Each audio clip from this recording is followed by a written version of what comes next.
Okay, hi everybody. This is Joy Lingerie, and I'm your host today, as usual. And I do want to thank you all for coming and joining us today. And if you're not seeing this live, you will be seeing us on my Facebook page. And in about 2 to 3 weeks, when I get off my my backside and put you on YouTube, this will stay on YouTube, so you'll be able to show it and use it in your EPK if you like. So anyway, with that, I would like to say and give us a shout out to Luscious Moss Studio, owned and operated by Chad Christ. And he's in Edgewood, Washington. You can go into Facebook and just type Luscious Moss and you'll find him there. And he does have a studio there that caters to drummers. He's got 1.5 billion. Well, that's an exaggeration, but drums mic'd up to the ceiling. I know I've heard them and performed there with those drums. And he also caters to guitarists as well in his studio.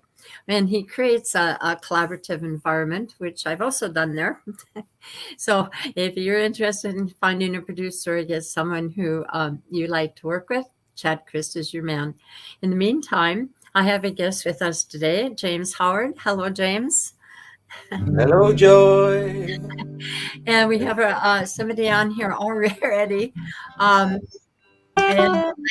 somebody just said, wow, I'm not sure what that was all about. And then it says, nice to be here. Greetings from Startline Children's Ministry. So I think that's probably somebody who knows you, James. I don't know. Oh, nice. Hello to you. Yeah. I want to tell the listeners that James, along with being an excellent guitarist and having quite a resume on hand after playing for many, many years, 45 or more, right, James? Yes. He's also an instructor, producer, a guitarist, a singer, songwriter. Is there anything I left out, James? That's pretty much it. Band leader. Yeah. Band leader, yes. He's been in several bands and rather interesting ones at that. So hopefully we can touch on that. I do want to ask you, I did read your bio, but not everybody does. And so I think you started rather young in the music world and learning to play. Could you tell us a little bit about that, James? Yeah, I actually started on the drums. Well, my parents bought me some bongos because I was banging on the back seat of the car all the time when I was 5 years old. They got me bongos. And I remember the first song that I heard on the radio was "Got to Get You Into My Life" by the Beatles. I remember driving around in the car playing drums on the back seat of the. So they got me some bongos, so I started playing the bongos. Then I got a drum set when I was 9. My sister got an acoustic guitar, which she never played, so I started plucking around on that also. And then just kind of had a knack for picking up riffs by ear, like "Smoke on the Water" and "Iron Man" and things like that. And then I took a classical guitar. I've been forever doing. I don't know about anybody out there, but it takes me forever to learn that. Yeah. Playing guitar is hard. It really takes. I mean, even me, if I have to learn something new, it takes time. It's definitely a. So, did you ever have an instructor, or did you just pick this up on your own? Well, I took a classical guitar class in the 7th grade when I was 12. Mr. Bradshaw was his name, and then I got an electric guitar for my 13th birthday, and I took some lessons at the local music store in Fremont, California, where I lived. I think the first song he showed me was "More Than a Feeling" from Boston, which was a big hit album that year in 1976 when I was 13. And Peter Frampton, he taught me "Stairway to Heaven," "Johnny Be Good," things like that. And then, but the big thing that actually really changed my focus with music was that I broke my leg playing football, because I was really into sports also. And I broke my femur bone playing football. The very first exhibition game in junior varsity football when I was a sophomore in high school. And I was out of school for the whole first half of the year. And I had a tutor that would come to my house an hour a day. And other than that, I just played guitar all day. That's really what I started focusing on. And I started really listening to records and trying to learn all the licks from by ear, because we didn't have tab back then like we have now. So learning things by ear was really the only way to do it. There was sheet music and all, but you'd see a Led Zeppelin song and it would have just like this song.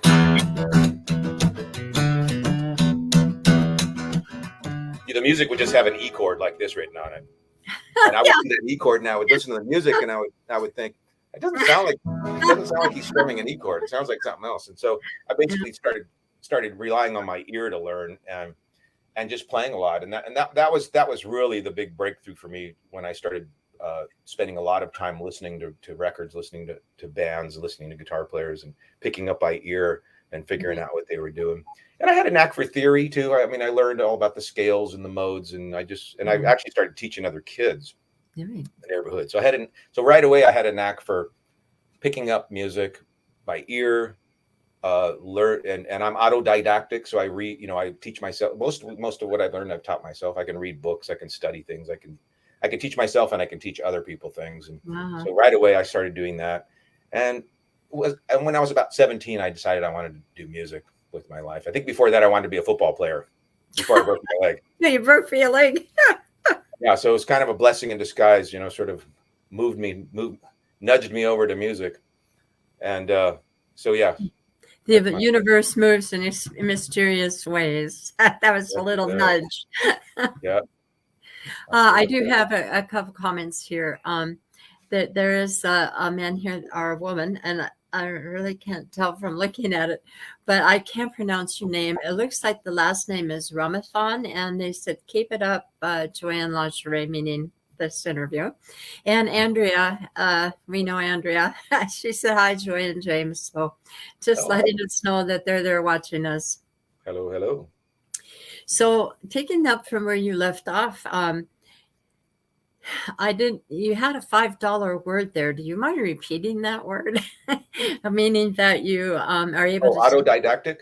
Yeah, autodidactic. Can you tell me what that is? Yeah.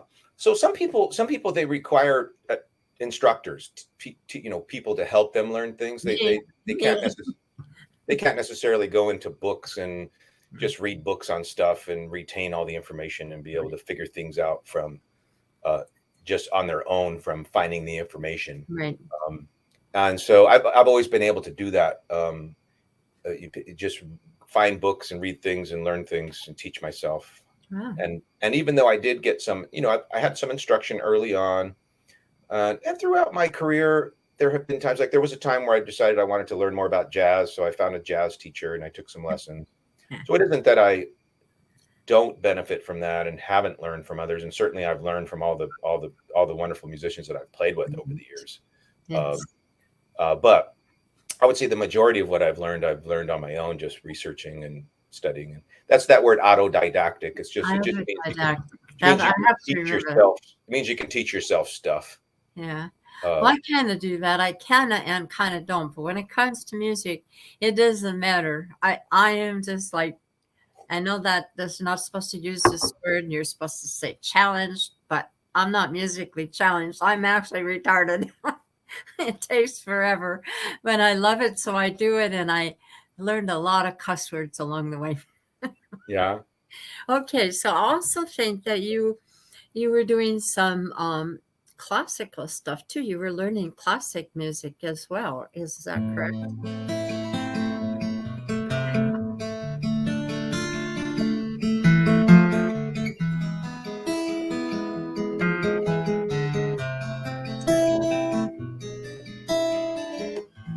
Stuff like that. Oh, that's gorgeous. Beautiful, lovely.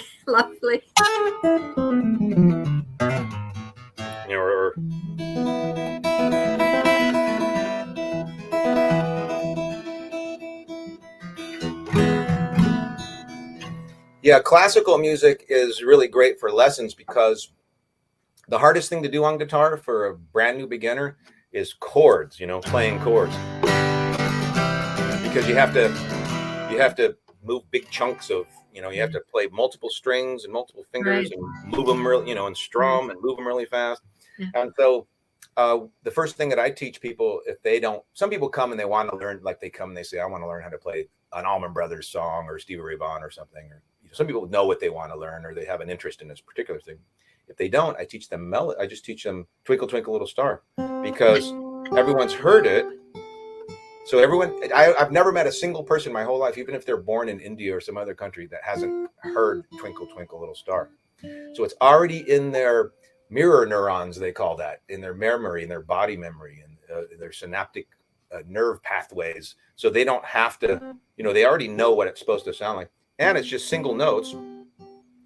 And it's pretty easy to play rhythmically. So I teach them that. The other part is that it's the melody. When you're learning chords, there's no melody to it. There's no song. It's just abstract. It's like, Right. and you can't make it sound like the song right away because it's too hard. It might take a month or two for most people, or more than that, or never. Some people will never be able to play chords, actually, because their hands are too small or whatever it might be. Right. But I would say 95% of everyone I've ever taught can play Twinkle, Twinkle, Little Star. They practice that for a bit. Some people can do it right away. Some people it takes a week or whatever. Single notes. Then the next thing that's a little bit easier, actually, than full-on chords is chord melodies, where you're playing little fragments of chords with the melody. That's what classical music is. It's it's playing a melody and the chords at the same time, right? That's a little easier too than playing the full-on chords. And the way I discovered that was teaching little kids, 6-year-old, 7-year-old kids. Their hands are really tiny. They can't play chords. So I thought, well, what can I teach them? Well, I'll teach them melody. Teach them single note melodies. Twinkle, Twinkle, Little Star, Ode to Joy, stuff like Peter that. Gunn. That was mine. Peter Gunn. Yeah. Or like Rudolph the Red-Nosed Reindeer. Rudolph the Red-Nosed Reindeer. Things that they've heard before. Right. Things that one note at a time. Yeah, so that works with adults too, actually, as far as the very beginning, just so they can actually just play music, play the magic of music, which to me is the melody or the riff, like, Smoke on the Water or something like that. That's actually pretty hard to play for most people, but it's reachable because it's just 2 notes at a time. Plus, they've heard it before and all that. Peter Gunn, that's the one that goes. Or is that no? That's the John. That's the James Bond thing. Secret Asia Man, I think. Yeah. Sounds I forgot Peter Gunn. How does that one go? Oh, good Lord. I can't remember the riff. It's been a long time on that one. If I picked up a car, I probably could show you, but I don't have one close. You're making the point, though. I think that's just like a single note thing. Right. Or maybe you're playing the low E and you're playing. Right. That's what I did. I learned it on the low E. Since then, I've had 3 instructors all during this COVID, and they've showed me different things. And the last one is country. He showed me a system called Cage, and CAGED, and taught me the fretboard because I needed somebody that had the patience of a saint, and he did. Yeah. And now I'm at Chad Christ is now my instructor, and oh my Lord, and playing great. Cocaine and what's that? What is that terrible thing? Walk This Way. Oh, Walk This Way, right? Yes. Oh my gosh. Yes, there. Yep, that's it. And you see, that's a riff. That's a riff song. Yeah, that's the riff. And it's blues based too, Yeah. So it's blues based. So that's kind of another thing that people want to learn sometimes, just blues, like, or something like that. That's also kind of that's a nice that's a good style to learn for a beginner too, because once again you're dealing with a couple of notes. You're not dealing with moving big chords around. Right. You're dealing with a couple notes and the blues progression, the blues form. Mine isn't that pretty. All I do is play chords. Mine isn't as pretty as yours is. When I started learning how to play with others and play those chords in a band, we'd sit around in a circle and jam and blah blah blah, and eventually I did a band. But see, I could be lazy. I could let the lead do all that fancy stuff you're doing. I could let the drummer keep the beat and with the bass player, and all I had to do was mess around and just play the solid chords. Well, yeah, that's good that you can play chords. I mean, that's hard to do. So that's awesome that you learned how to do that, right? Because chords are, I'm running down the road trying to loosen my load. 7 women on my mind. So that's really, I mean, people think, well, that's what guitar playing is chords, and it's true. Most of the time, the guitar player's job is to back up a singer, strum chords, or play chords on an acoustic or an electric guitar. So it is true that's as far as the utility of guitar, the basic utility, Right. that's the primary purpose of guitar, Right. the primary thing that guitar players do. In rock, blues, jazz, country, and sort of those pop music, the forms that are most popular, most common. So I'm not saying, oh, you shouldn't learn chords or anything. I'm not steering people away from that. It's more just like right at the very beginning. I would say about half of my students were quitting, and I was wondering, why are my students quitting? And I realized it's because I was trying to teach them chords, because that's how I was taught, and that seems to be the traditional way. Oh, well, the first thing you teach people is chords, right. And that's what. And so I just, over time, I realized, well, that's the hardest thing to do. Why would you, when you first are teaching somebody, why would you teach them the hardest thing to do? Wouldn't you want to teach them the easiest thing to do, at least at first? But yeah, of course, chords, you want to learn chords. Most people want to learn chords. Yeah. And most guitar playing is chords, is strumming chords. Well, it's amazing if you know 3 chords, just 3 chords. We were jamming last night with my daughter, and she's just starting out. And, I told her, I said, just learn G, C, and D, and you can play practically all the songs that I play. Right. The 1, 4, 5 chord. Yeah. Blues songs, country songs, pop songs. Yeah. I understand you've got a country background, but going back to what we were talking about your experience in playing,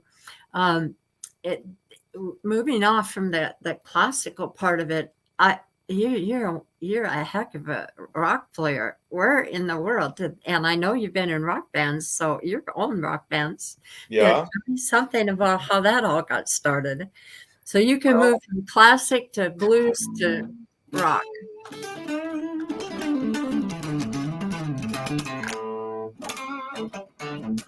Well, I think what happened with me is, when I was 9, I don't know if you remember back in the day that the TV Guide, they had the Columbia records and tapes. Yeah. 8-track tapes they had, actually. Yeah. And it was like you could buy, I don't know, 7 of them or 9 of them for 7 cents or something. And then I did that in the TV Guide. My parents got really mad at me because I didn't ask them. I just did it. And, and then you're committed to buying a certain amount over a certain period of time. But the stuff that I bought when I was 9 was the Carpenters, Christopherson, Jesus Christ Superstar soundtrack. I had that. I played keyboard and piano at the time. Oh, you did? And I had that whole little book with all those songs in it, easy piano or easy whatever. Yeah. And John Denver. Oh, yeah. I did like pretty music. I liked melodic music like that. And then the first person that kind of really stuck out to me as an icon, as a personality, was Elvis Presley. My parents were really into Elvis Presley. And whenever he would have his TV specials on TV, like that one in 1969, and there was one in Hawaii, it was a big event at our house, and we'd watch it on TV and we'd sit around, so Elvis was a big, and Elvis was playing acoustic guitar and singing. And I think that was part of what kind of motivated me to learn to move more into guitar and less on the drums. Elvis kind of was that for me a bit, because I was kind of fascinated by drummers, and then Elvis moved me toward playing guitar and singing and all of that.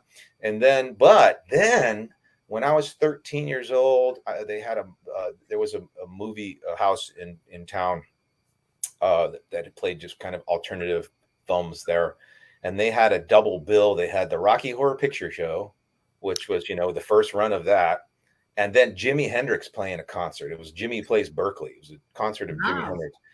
And when I saw Jimi Hendrix, that blew my mind. Now that changed everything for me, just because there was a wildness coming out of him. There was an energy coming out of him that really impressed upon me, something that has stuck with me. And I think that was a big reason why I became turned on by electric guitar, electric lead guitar, and just the sonic potential of cranking an amp up and getting feedback and effects, pedals, and just playing, just wild.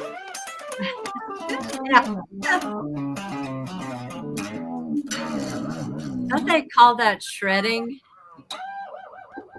Yeah, shredding is like. Yeah, that's it. Yeah. Faster. Yeah. Like Joe Satriani and those guys, Eddie Van Halen was kind of the king of shredder. So he came on around a little bit later. And when I heard him on the radio, that blew my mind too. In 1978, I heard Eruption on the radio, and what the heck was that? It sounded like I just knocked my guitar out of tune. It sounded like Blues from Outer Space, just because he was doing all this stuff, you know. Yeah.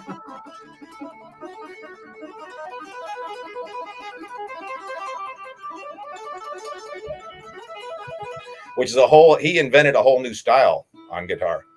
So I would say Jimi Hendrix was the first guy that blew my mind, that kind of got me into rock and into blues rock and psychedelic guitar, wild psychedelic electric guitar with effects and feedback. And Eddie Van Halen was the next guy that blew my mind, because he just invented a whole new style that captivated the whole world.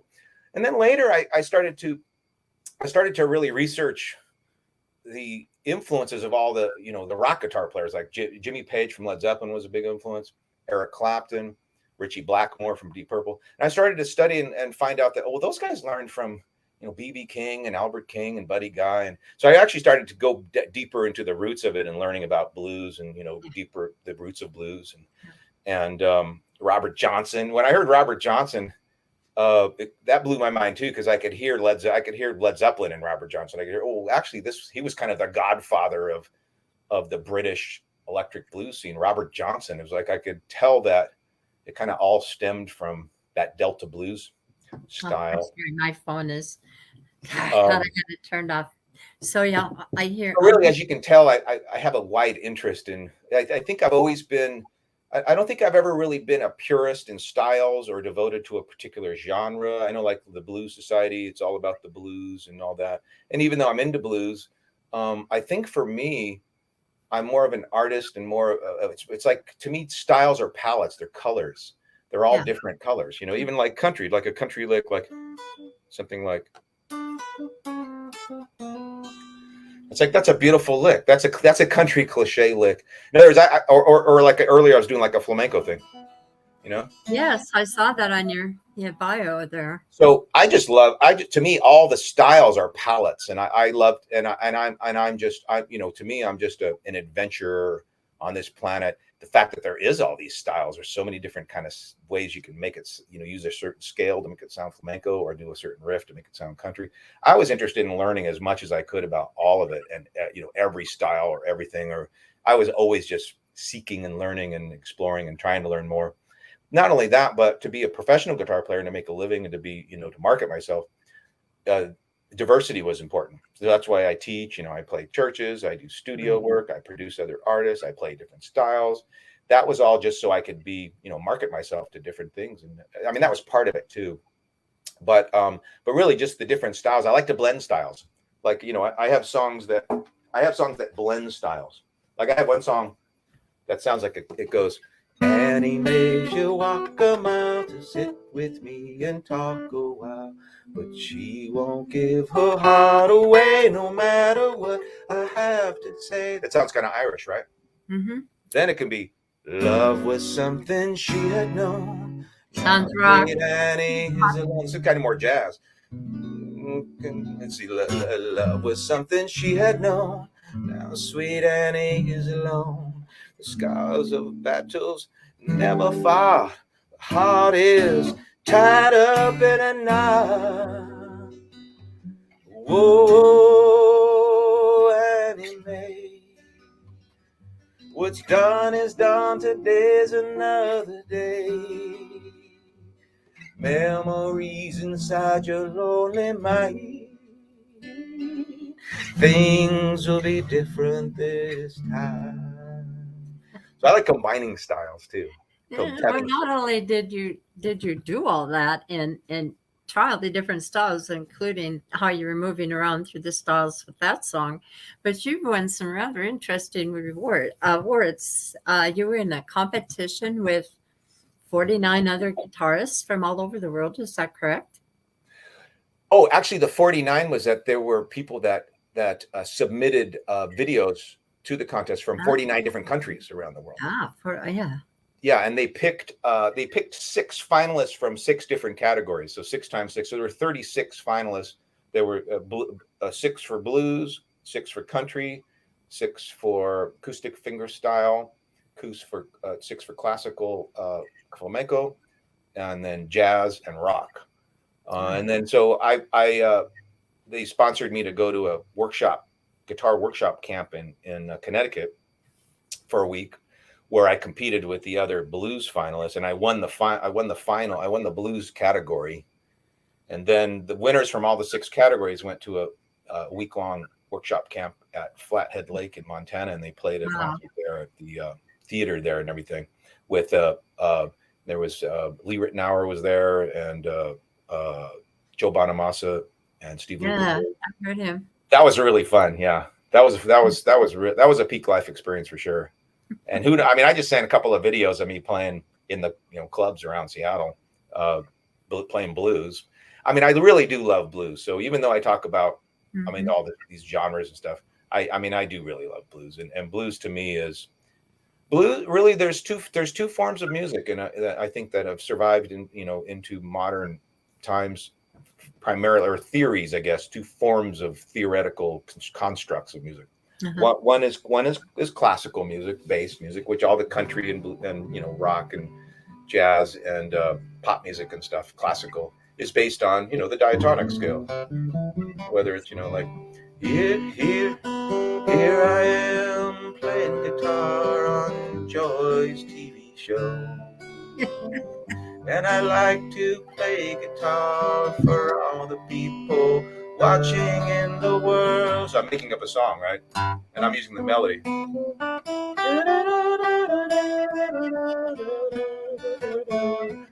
I'm just using the scale. But blues is where you actually play the semitonal. See, because our music system, all the notes have been evened out.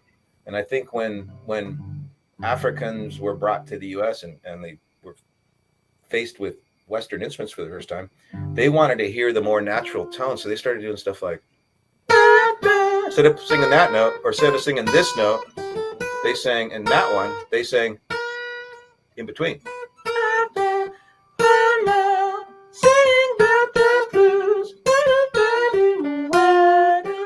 I'm not singing the actual fixed tempered notes.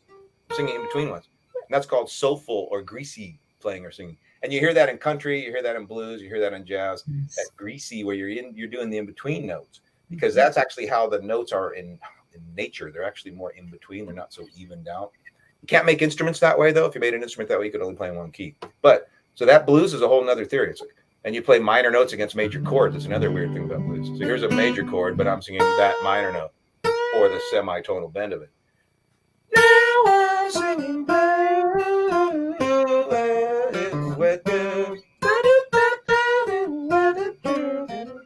singing the blues.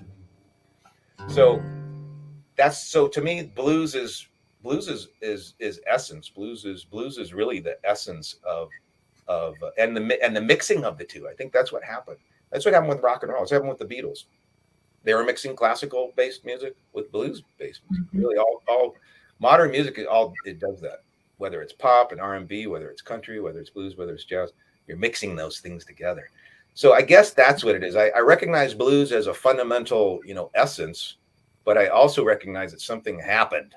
Something happened after the, 40s, 50s, 60s, and into modern times, where everything was thrown into a big melting pot, just like, America. All the different, like I did my DNA test. I have 7 different races in me. Oh. 7 different races. I've got white. I've got Hispanic. I've got black. I've got Asian. I've got Native American, North Native American. I've got South Native American, and I have Pacific Islander, Polynesian. That's what my DNA test said. So I think even my own genetics is a big melting pot, and I think that's kind of the reason why I am that way with music. To me, it's all been thrown into a big melting pot. DNA. Yes. DNA. It's in my DNA. And so I think that's my passion with music. I love to melt it all together and mix it all together. Now, in also, in this mix of yours, you also have some pretty strong ties to, I don't know, a religion necessarily, but to a Christian music, is it? I don't know what if it's Christian or not. Well, I think I'm the same way about religion as I am about music. In the sense that the religions have the world's great religions, or there's like, I mean, there's more than 6, but there's primarily like 6 ones if you wanted to break them down. They've come out of cultures, they've come out of certain ethnic regions, etc., and they transcended that, and they transcended ethnicity and became more ideologies that transcended race and ethnicity. But I think we're in a time where too, right? They combine that into their music. I mean, each of these religions, like Hindus, for example, the instruments they use and the kind of instruments that they have, that I've heard them play, have a very distinct sound, and it's part of their culture, part of their religion, part of their beliefs. And then you have West Virginia, or so the stuff that came out of Scotland and so forth. The Appalachian traditional folk music, yeah. And so when you take all those little bits and pieces, you come up with some really interesting stuff that has come out of religions and the way they express themselves in music. That's a good point, and I agree with you. I think music is actually the purest spiritual language. I believe that it's the sacred geometry of star systems. It's something, and I think that's the reason why it's so ubiquitous to churches and to spirituality, music, because I think it gets a lot closer to truth than ideas of the mind, because the mind tends to want to be political. Like even religion can be political, right? My religion's the right religion, yours the religion's the wrong religion. Right. My ideas about religion are the right ones, yours are the wrong ones. So I mean, religion can be very political, can be very divisive as far as what religion you are, which one's the right one, which beliefs are true or not, whatever.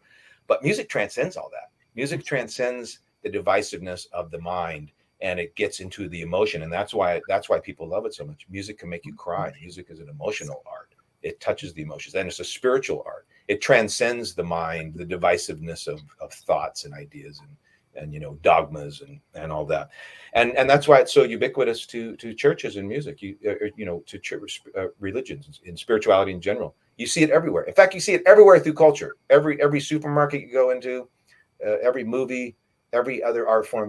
Music is everywhere. That word ubiquitous, right? Everywhere present. It international language. It's an international language, and it's a multi-dimensional language. Yes. And I think that, and really, like, for me to just make up a song, I'm channeling music, actually. So this is it's going too fast for the mind, the ego, the intellect. If I just say, oh, here we are today, sitting with joy, making music, and she's such a sweet person. Oh, Lord, this platform to promote the musicians in Seattle. I'm just making stuff up, but I'm just channeling it, right? Yeah, right. It's just kind of coming through me because I'm made of music. That's what's in me. It's just coming out of me. But it's a type of spiritual channeling. It's like speaking in tongues or something. It's just I'm kind of wondering about the feel about you. I don't know how to express this in words, but we're talking about music touching parts of people, but all kinds of different kind of music. So we're not talking about one particular genre because it's an international thing. So one of the things I noticed about you right off the first time I saw you out at Duval was how smooth you are. I don't think there's words to describe what I mean, but there's something about you that just is polished. I don't know how to, and I think maybe that this is part of the music that you've developed within yourself, that you've allowed yourself to absorb and then create and play for the public. And it's just a work of art. I don't know how to Well, thank you. I really appreciate that. You're welcome. I think it's just because I've been doing it so long, and I've been chasing after method. I've been chasing, and I think it started with recording myself, recording the bands, recording performances, and sometimes I would hear magic. I would hear whoa, what is that? There would be a section that would transcend the rest of it. Yes. That would have I think what you're talking about. You're calling it smooth. And so I would hear a smoothness, or I would hear a perfection to it, or something that was different than the rest of it. Like the rest of it was rough, but there was the smooth Yes. sections that, Yes. and so I think it's been my lifetime search to find out what is that? Why is some Yeah. of it sound so smooth or sound different and other parts not so much? And how do I become more consistent at producing it? And what I've discovered is that the way to do it is to surrender over to spiritual force with music. It's like letting the angelic realm play through me or something. And the way to do that is by singing into it. Because music, they say that that the original cells of our birth, the zygote, is in the belly, that the belly, the fire of life and everything is the belly. And the belly is also the emotional chakra. Yes. And that's where singing comes from, the belly, right? And that's why we're so afraid of singing in public, especially when we're first starting, because it feels so vulnerable. Well, The belly is vulnerable, right? You know how we all have doesn't that stage matter fright? all the time, not just when you're Not, beginning. not all the time. I still have it too. Yeah, it's natural. It's normal for human beings to feel that, terror of being in front of people and singing or talking or whatever it is.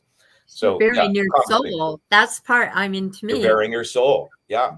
And so what I find when I play is if I sing into it, that what it does is I'm actually channeling the music. It's actually originating in my belly, not my head, not my intellect.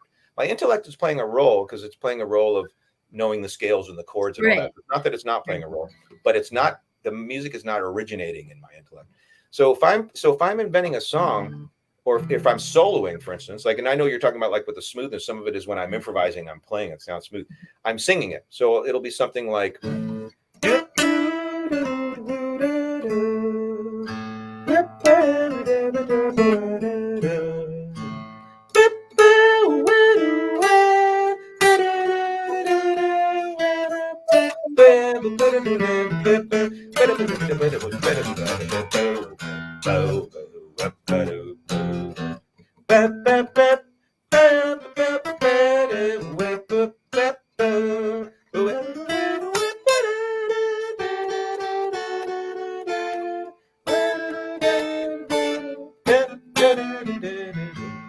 so what's happening there is I'm generating the music in my belly, and then I'm translating it to the guitar, like in a millisecond, right? But it's not. What happens with guitar players a lot is they get in their head, they get in their ego, and some of that shredding stuff is that. Like if you have a guitar player that just does this all night, is just doing, it's kind of just playing real fast and playing as fast as they can, and play, there's no melody, there's no space, there's no. So what happens is when you sing into it, it slows things down, it surrenders over to a higher power that's actually singing through your belly, and I'm also crafting it through theory that I know, like a composer. I mean, I know what chord I'm on and what arpeggio is going to work over that chord, and and passing tones. And so I am using theory, I'm using concepts, whatever, but that's not the driving force. But it's the singing is the special sauce. That's the thing that makes it smooth or gives it magic, because it's real. It's something that's happening in my belly. It's not just me running up and down scales playing mechanically. That's actually, and it's I teach that with my students, but it's hard to get them to remember to do that. But when they do, they really get better. Like if I have a student that's never played blues and wants to play blues, I tell them, well, sing a blues line. So, actually sing, because they've heard it all their life. Now play that on the guitar. And suddenly their playing is 1,000% better. They suddenly can phrase blues. They sound like it. As opposed to if they're just trying to, because people think it comes from the intellect, like, oh, it comes from theory. You have to learn a scale, but how do you make music out of that scale? Well, you sing it. You sing it into the world. That's the key. And then moving from that, and we could spend a whole hour just on that. Really, I mean, these interviews are never enough time. Yeah. Oh yeah. But moving from that, during COVID, I had a band for 15 years, and I had some really good country players. They were professional, that kind of stuff. And of course, I wasn't, but they were. So they made me sound good. And then, I had an illness and had to stop for a while. And then I went back to it. And when I went back to it, I was encouraged to start writing and never thought of ever doing that. I mean, nice. And so I sat down, and the first 8 songs that I wrote were things that I don't know where they came from. I don't even know where the music came from. It's a mystery. I know. It really is. And I took it over to Chad and I said, this is the basic chords, but this is what I want it to sound like, even if I can't do it myself. And so he was enough of an artist. He is enough of an artist like you Yeah. at that certain level that was able to bring out the best. And of course, I went through every step of the process with all the songs so that I knew what was happening within them. Mm-hmm. And one thing I learned is that it's like when the song came out and he started to produce it, it was, where did that come from? I have no clue. And so a lot of people that I've been interviewing say that during the period of COVID, when they were locked down, like me, there was you couldn't go anywhere, you couldn't do anything, and television gets old after a while. And so the creativity started coming out in all of these people. And, they wrote a lot of songs. So, it wasn't just me writing songs. So what were you doing there during that period of time to get through it? Well, yeah, I continue to play and to write. I also I had one student that I was teaching Zoom because family had moved to Yakima. His father got a promotion and he was to a regional level, and they moved away from Seattle. And the mom asked if I could give him lessons online because she was happy with the relationship we had and the lessons that he was getting. I'd never done that, but I said, well, I've never done it, but let's try it out, see how it goes. So I had been teaching him for a couple, 2-3 years, but when the pandemic hit. And so, because all of my students moved on to Zoom at that time. Yeah. And so it was a blessing that I had some experience teaching online Zoom, because it is different. There's a whole different approach you have to take to do that as opposed to in person. And so I did that. And then my online business kind of boomed. I ended up tripling my business during with the online teaching, just because there was suddenly a demand for it and people were asking about it, and absolutely a little advertising. And so I was doing a lot more teaching, and which was a real blessing, because historically I've made half my income from teaching guitar and the other half from playing gigs. And as you know, the gigs completely came to a halt. So it was good that I started teaching. As far as it was difficult to not be able to do gigs.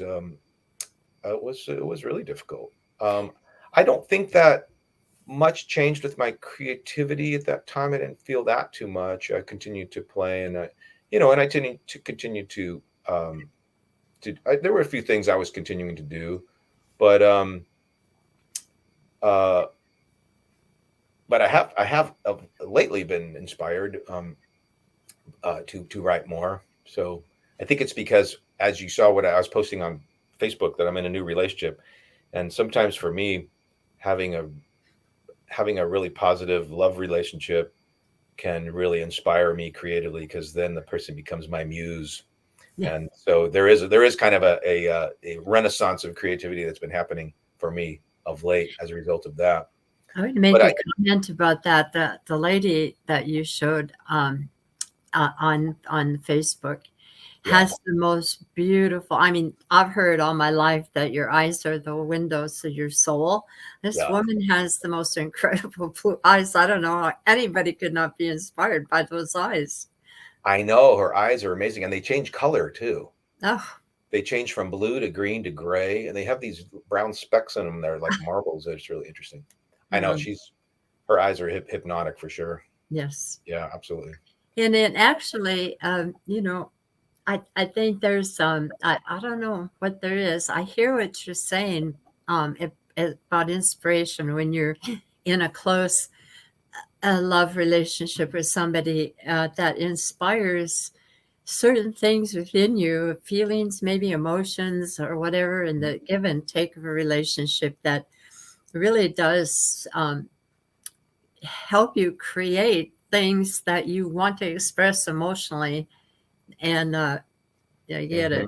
I don't know where to go with that, but other than that, so it's kind of a known, the word muse. Someone is a muse. You're my muse. Like, I know Salvador Dali had a muse. This woman he was in love with, and she was his muse. And there's a big story, a lot of story about those two, and how she inspired his art. And so it's not like it's not like something new to me, but definitely a thing. But that has been happening. And I'm really happy that things are starting to pick up again, and and the live music world is coming back online, or coming back, Yes. into play, and so finally, it's been a tough couple of years for the music world to be just completely taken down, completely, stopped. Disassembled. Yeah. Yeah, so it's nice to see. It's nice to see that, coming back. Really happy about that. And I do know that when I first asked you, I met you over at the Duval. You were the guest lead player at Hmm. Doug McGrew and Lynn Sorensen's jam there on Sunday nights from 7 to 11. And when I asked you to do this, you were just about ready to go on tour. Yeah. And I was following your, I wish I could have given you more money. I just didn't have it. But as you were on tour and I was following you on this tour, you had you had a rather interesting situation come up, correct? Oh, with the van breaking down? Yes. I know. Yeah. After our second gig, uh, there was this weird thud, and I thought I'd run over something. I was like, "What the heck was that?" And then I just noticed every time the van was coming to a stop, it would thud, as it was going down into first gear. And we were in the van, me and the other guys, we were, "What the heck is that?" And then so we said, "Well, we have to have that checked out." So we went out for breakfast the next morning, and when we tried to back up out of the parking space we were in after we had breakfast, the reverse wouldn't work in the van. And so we had it towed to a transmission shop, and they said, "Yeah, the transmission is toast." We kind of looked into it. We could have gotten a used, like from a junkyard or something. We checked into it. I mean, we could have done that route, but it would have taken too long. We would have missed the whole tour, because it would have taken 10 days to, get another transmission and get all the bearings and all the seals and everything, and them have time to do it. So we just decided to junk the van and buy another van. And so we were able to find one that's actually a better van. It's got a better motor. It's got a stronger motor. The transmission is good in it. So we bought another van, and we hit the road, and we didn't miss any gigs.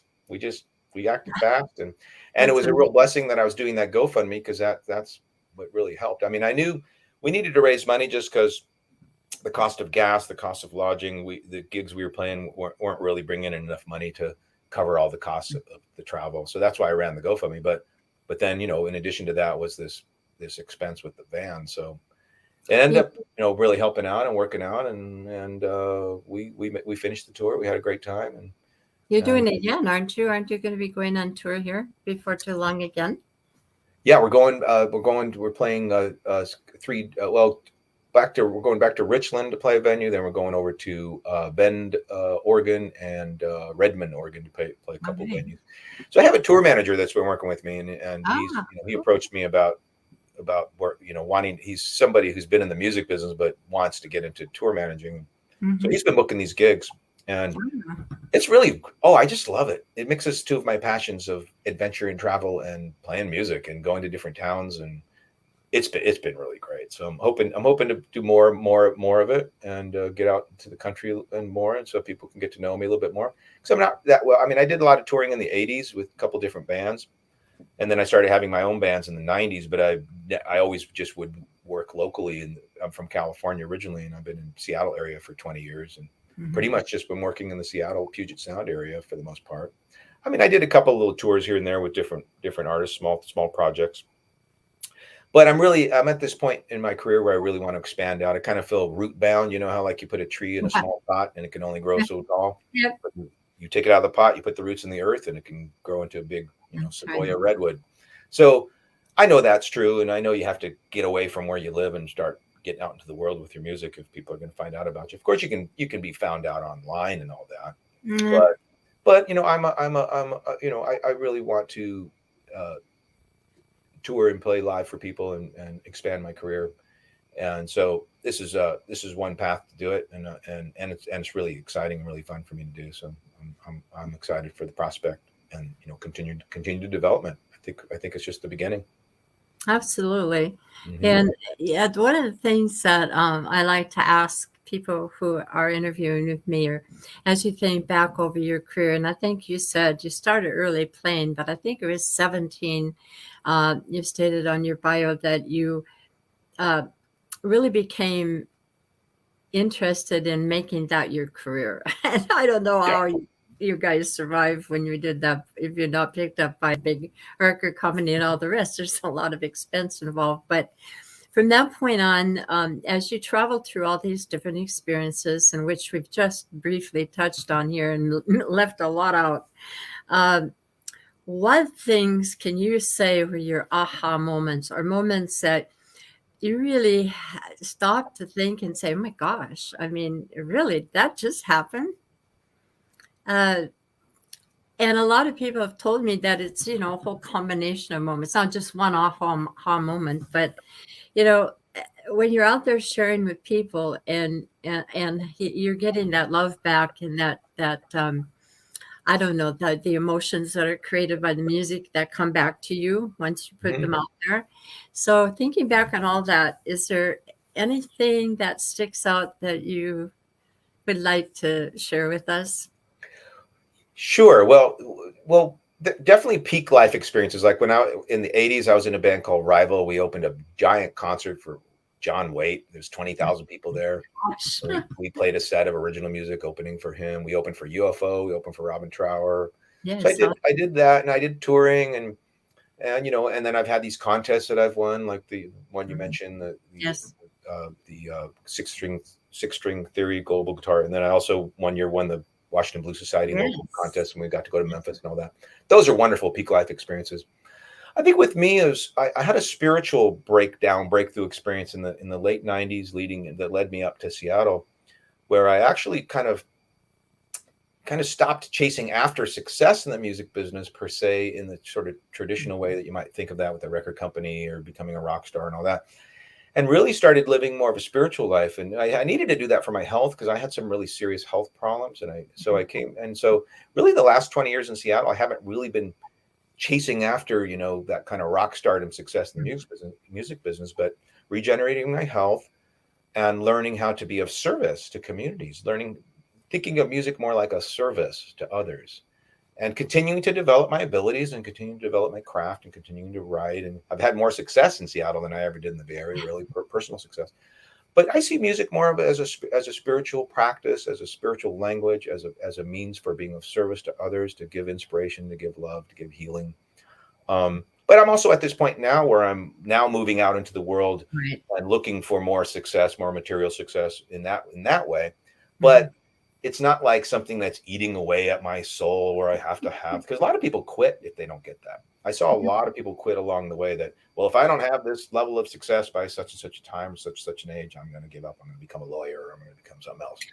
And so, I know for me that this is my gift to the world. It's my calling, and I'll do it until the whole rest of my life.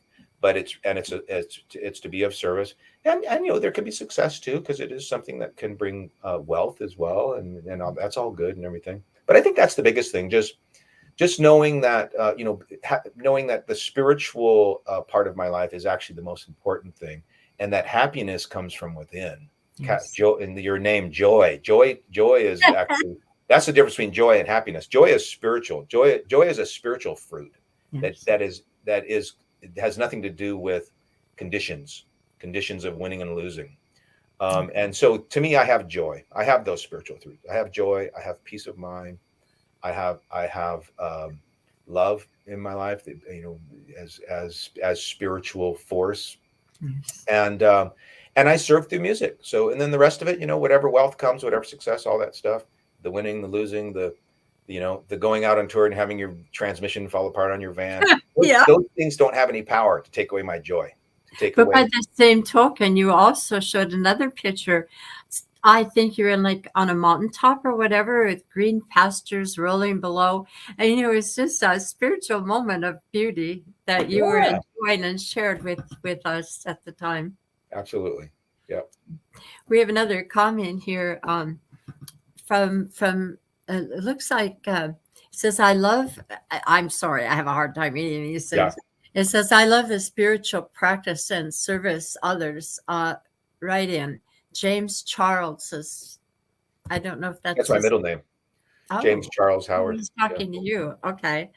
And they don't, people, you have to identify yourself, or I don't know who you are. Yeah. There's a little thing on here that you have to go into and whatever. So, but if you just Oh, put it on who you are, I can respond yeah. to you. And then this is, I have joy as well from my music, and it's Bob, and I hoping that's Bob Kettrick. He's Oh, it's Bob. Okay, great. roaming around there. Oh, probably is Bob, because Lynn, we talk about that over Duval about our middle names and all that. James Charles. It says, Robert Paul. Oh, okay. Paul was the man who made that comment about the spirituality of. That's his middle name, I think. I think he's playing around with the inside joke of the middle names that we talk about it over Duval. Okay. Robert Paul, I remember that. Yeah. All right, and he says, and yes, I have tried your singing changes and recording. It works great. Oh, that's Bob. Yeah, I was telling him the method I used to find the right key for my voice. Yeah. You got Johnny Cash doing a Journey song. He doesn't do the same key as Steve Perry, right? Exactly. So every person's finding the right key for your voice is really essential. It's basically tuning the song to your body is really what. Absolutely. And I was talking to Bob about that a couple weeks ago at the jam. We were talking about that. So, yeah. So that is Bob Kettrick for sure. Hey, Bob. So we only have a few minutes. Doggone, this went so fast. It always goes fast. Yeah. I swear. But, a lot of people, when I tell them that I'm interviewed for an hour, they say, oh my gosh, I don't have enough to do for an hour. And we always do, and have lots more that we could have done. Anyway, the parting thing that I would like you to think about and share with us, if you can, or if you want to, is there are singer-songwriters like myself that are just starting out, and Bob, he's beginning to take that route. And there are other listeners on here that are branching out in their music and leaving the comfortable things and expanding and moving forward. So what advice, after all your 17 until now, during this time in your career, what would you like to pass on to us about accepting music as a career, and what would you share that with us as advice for us in the future? Well, I think the first thing is to understand that the terror of performing in front of others, people have that and never goes away. And it's just something you have to kind of push through. That courage is not the absence of fear. It's the acting in spite of fear. Yes. And so just kind of accepting that, well, that's just going to be there and you have to push through it and do it anyway. Because after you do it, you feel all that love, you feel all that inspiration, you feel, and the fear's gone, right? You're happy you did. So continue to push through the fear and continue to just keep learning. It's a never-ending path. You never arrive at some destination where you become some master and you stop learning. You're always learning. You're always practicing. You're always developing. It's an adventure, an exploration. It's a mystery that never ends. So there's never a destination. There really isn't. There's never a success destination. There's never I've reached the end of something in my learning. It's a process that never ends. Music is a mysterious process that never ends. And so you're just continuing to embrace the mystery. And if it's a calling, then you kind of have to do it. You don't really have much of a choice. I mean, you can run away from your calling, but that's kind of a path of misery or a path of, darkness, really. So moving toward your calling is a path of moving toward the light. And I just encourage people who have the calling of music to never give up music. And even if it's not the way you make a living, that doesn't matter. The fact that you just keep doing it and you keep having it in your life, there's a reason why it's in your life. And there must be those people that need to hear it. And so it's important to do it. It's important to have the courage to continue. I agree. One last comment here. It says, that's a great description of music, James Charles. I don't love it. I don't know what it means. I don't love it. Bob Kendrick, a.k.a. Robert Paul. So I'm not quite sure what you're saying there. I'm sorry. I'm I'm not reading this correctly, but It might be a typo or so. yeah, I don't know. I think it is my brain. But anyway, I do thank you all for making your comments here, and and I think from personal experience, I think it's really important to emphasize what you've just said about, you know, I have my own kind of religion, I guess. I was raised in a very conservative kind of religion, Hmm. and got the bug for playing guitar in a folk using doing folk music during our Oh, services, and that's oh, what nice. got me started on the path. And so I think for me, I think that, and if I offend anybody, I don't mean to, but I think that the spirit of some greater power in this universe um, directs us to share things with ourselves, share things with others that's inside of ourselves with a purpose. I mean, there are people that come up to me after I sing. Like last night, this lady came up and she says, "Oh, I'm from Nashville, and I was so glad you're singing like that because it makes me feel like I'm at home." You know, Oh, nice. and there was a person who was touched by what I did because it reminded them of home. So for that one person that was touched that night, Yeah, there you go. there was a Absolutely. purpose, a purpose. So you're probably being brought to music for a good reason. Absolutely. So with Thank you for that, the it is 3 o'clock, and I do want to thank you, James. I really appreciated all the comments that you made. I hope people continue to follow you. I hope they look up your GoFundMe to help you through your journey. It's absolutely critical. We can't do this on our own. It just costs too much money. And Yeah, thank true. everybody for listening.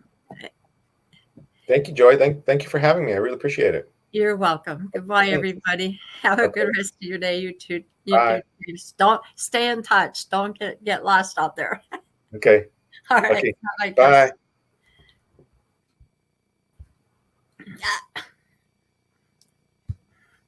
All right. There you have it. This podcast is ending.